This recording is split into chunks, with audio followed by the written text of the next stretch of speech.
Comme son nom l'indique, Caraïbes Éditions est une maison d'édition qui se veut publier des ouvrages qui ont tous un lien direct ou indirect avec la Caraïbe, Guyane, élargi à la Réunion également, et notamment des ouvrages soit en langue créole, beaucoup de bandes dessinées en langue créole. Outre la BD, nous avons également une collection de polars en français, toujours des histoires qui se passent aux Antilles, et nous venons de créer récemment une collection qui se veut republier des ouvrages d'auteurs antillais célèbres, mais des ouvrages qui ont disparu de la circulation depuis 20 ou 30 ans, voire plus. Et nous avons notamment publié en début de mois de septembre 2 ouvrages de Raphaël Confiant parmi ses premiers. Donc Caraïbes Éditions est né il y a presque 3 ans et nos premiers ouvrages sont sortis il y a environ 2 ans. Nous avons publié les premières bandes dessinées célèbres en créole et nous avons eu la chance de pouvoir publier Astérix en créole. Voilà, Grand Canalla, qui était la version créole du Grand Fossé.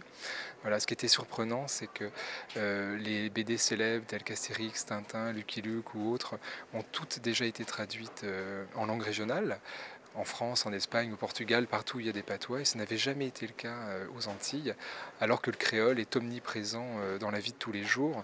On parle le créole en Guadeloupe, en Martinique, en Guyane ou à La Réunion, dans la rue, au travail, dans la maison, en famille, et il n'y avait jamais eu de BD célèbre traduite en créole. Donc on a osé franchir le pas, et devant le succès d'Astérix, on a également derrière publié Titeuf, Les Profs et Tintin. Nous avons eu envie d'avoir notre propre série.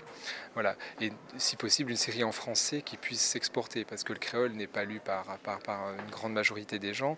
Donc nous avions envie de dépasser les frontières de la Caraïbe et pouvoir, tout en conservant une histoire locale, pouvoir dépasser les frontières de la Caraïbe donc, et toucher un public beaucoup plus large, en France hexagonale, en Suisse, en Belgique, au Canada.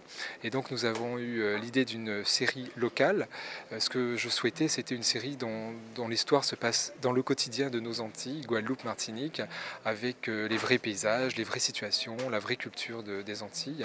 Donc nous avons très vite opté ensuite pour le style manga, parce que c'est un style qui s'adaptait au genre d'histoire que l'on voulait raconter, au long cours, sur 3 tomes.